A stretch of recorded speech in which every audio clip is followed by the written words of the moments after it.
gives me great pleasure to announce today officially that Grand Am Road Racing and the American Le Mans Series are merging into one sports car racing organization.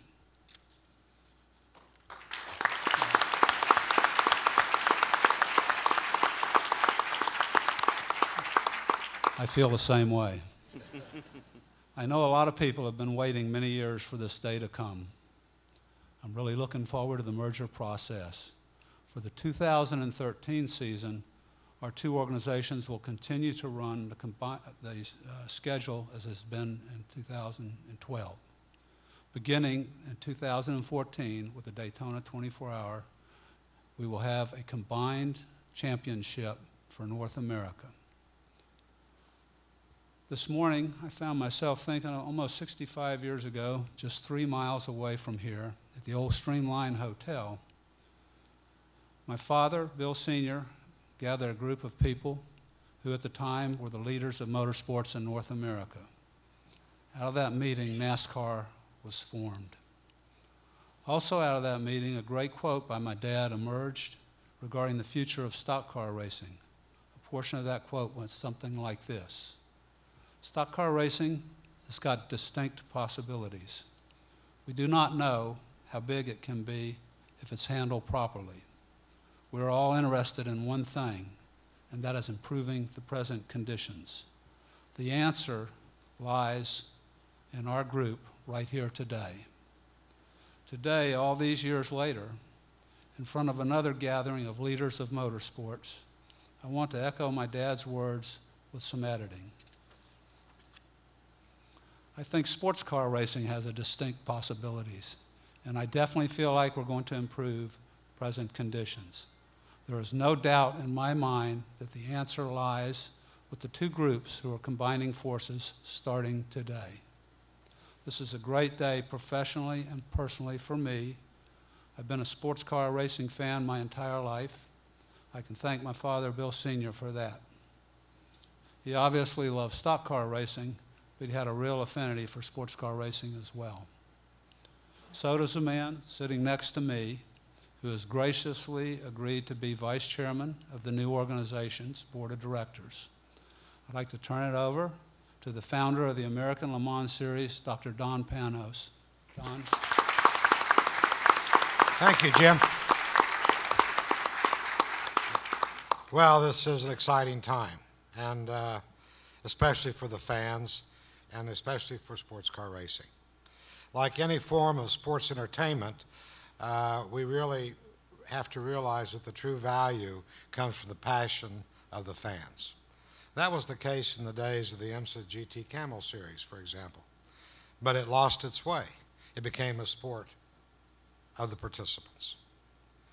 What we tried to do at the American Le Mans Series was take the desires and the abilities of our OEMs, our manufacturers, Porsche, Audi, Chevrolet, BMW, and of course racing teams like Rob Dyson and Greg Pickett and Ed Brown.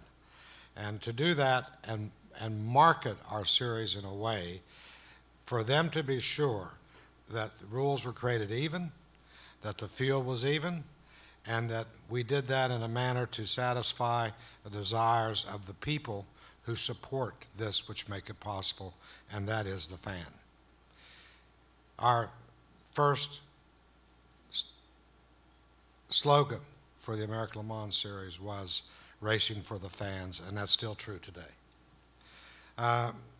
Jim and I have had some long discussions, personal one-on-ones, and we agreed on a whole host of issues. In fact, Jim, I don't think we disagreed on anything. Our passion is to have sports car racing reach its pinnacle and be all that it can be. And I think that with the setup that we've done and the agreement we've made, that will happen. My experiences in racing started in 1997. I was what they would call a newfie. I can remember Sebring and our first car there. One of the most important things that happened to me that year was I went to Le Mans, and I got bit by that mosquito that transfers viruses to people, and I have the Le Mans virus in my blood. And I'd like to say right now that it was an important part of our discussions and Jim's insistence that our relationship with Le Mans continue, and we are continuing to have discussions with them. In fact, in a couple of weeks, another meeting. I believe Le Mans is supportive. The new president, Pierre Fillon, has told me that, and we'll find a way to make sure that we can integrate our series to do races that will let some of our teams qualify for Le Mans in the future.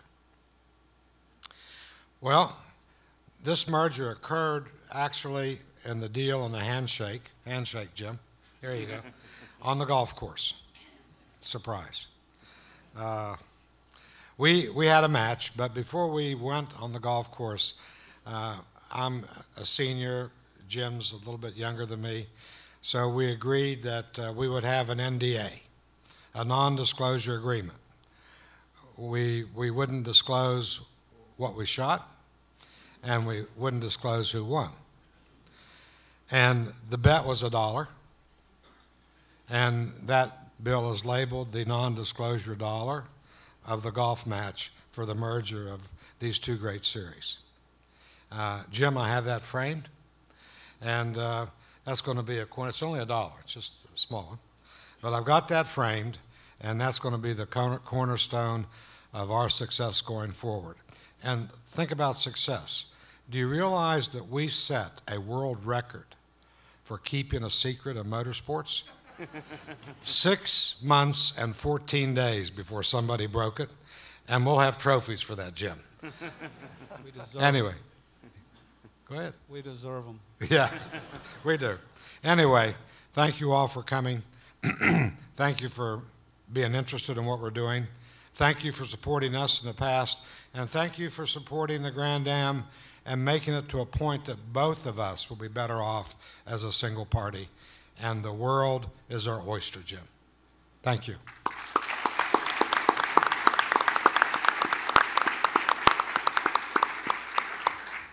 Don, can we be so bold to ask where that $1 is? Whose office?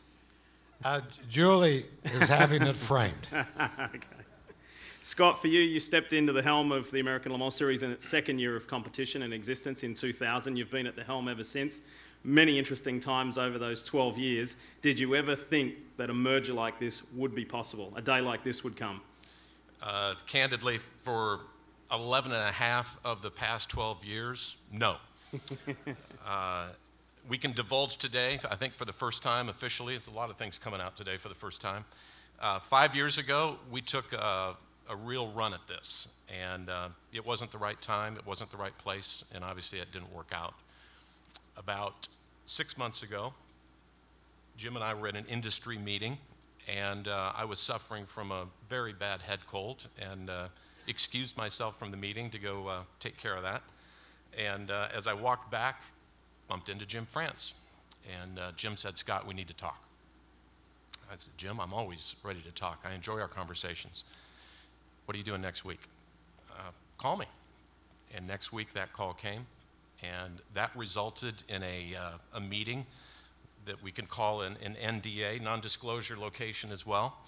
The meeting was originally scheduled for 2 hours, and it went on for 6 hours. And at the end of that meeting, there was about 6 pages of a yellow pad that was filled up with common ground. And I ran back to the office and walked into Don's office, and I said, "Don, we've got an opportunity here." And there was so much common ground that it was undeniable.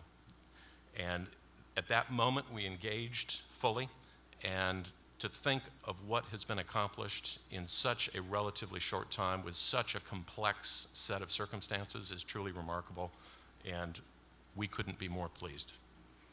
Over the years, you've developed and nurtured wonderful relationships with various manufacturers, a lot are represented here today.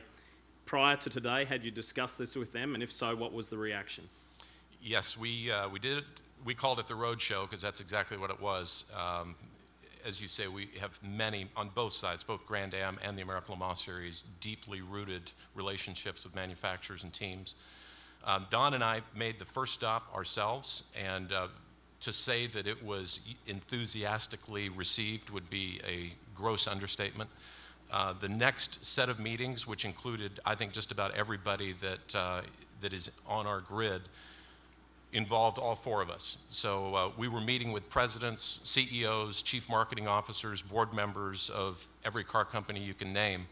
And after they got over the initial shock of having Jim France and Don Panos walk through the door with smiles on their face, when we shared with them the vision of what we were about to announce and what we felt was literally on the threshold of coming to fruition, it was off the chart. And you know, to think that they all made drastic changes in their personal schedules, first to take that meeting because we allowed no notice for it, and then for many of them to be joining us here today, I think it's the ultimate validation of how significant and how important this announcement is. And I think on behalf of all four of us up at this table, for those of you that have changed your schedules and traveled to be here, a sincere thank you.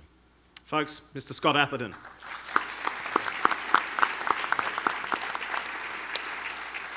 And Ed, for you, it's been quite the interesting ride. Obviously a long-time NASCAR family member. This is your first year on the job in Grand Am as the president and CEO.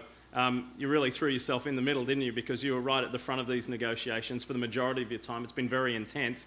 Take us inside your world and tell us about all the hard work that's gone on through the negotiation period to get us here today. It's been a fantastic indoctrination to sports car racing. I'm very proud to be sitting at the table with these highly distinguished folks in sports car racing and motorsports. This has indeed been a very aggressive timeline, and a lot of work needed to be done. We had a fantastic team on both sides of the aisle to put it together. It's also been very invigorating. True to form in racing, it went very fast and very smooth. It's a bold move. It's, I think, the right move at the right time for sports car racing. A lot of work went into it. A lot of work still remains. These two organizations collectively represent 8 different series. There's a lot of work beyond the top 2 divisions, all the developmental series for Grand Am, the Rolex Sports Car Series, of course, Continental Tire, and Total Performance Showcase. And then we also sanctioned the Ferrari Challenge with our relationship with Ferrari North America. In the case of IMSA, obviously ALMS, IMSA GT3 Cup, Cooper Tires Prototype Lights, as well as Porsche GT3 Cup Challenge up in Canada. So it's a tremendous scope of sports car content. And I think our offering to our promoter partners in North America will be unmatched. It constitutes a lot of constituencies and stakeholders. From here, our mission will be to work very closely to develop the best strategy as we move forward, incorporating and harnessing the best practices that both organizations have to offer. I'm truly excited about the future together.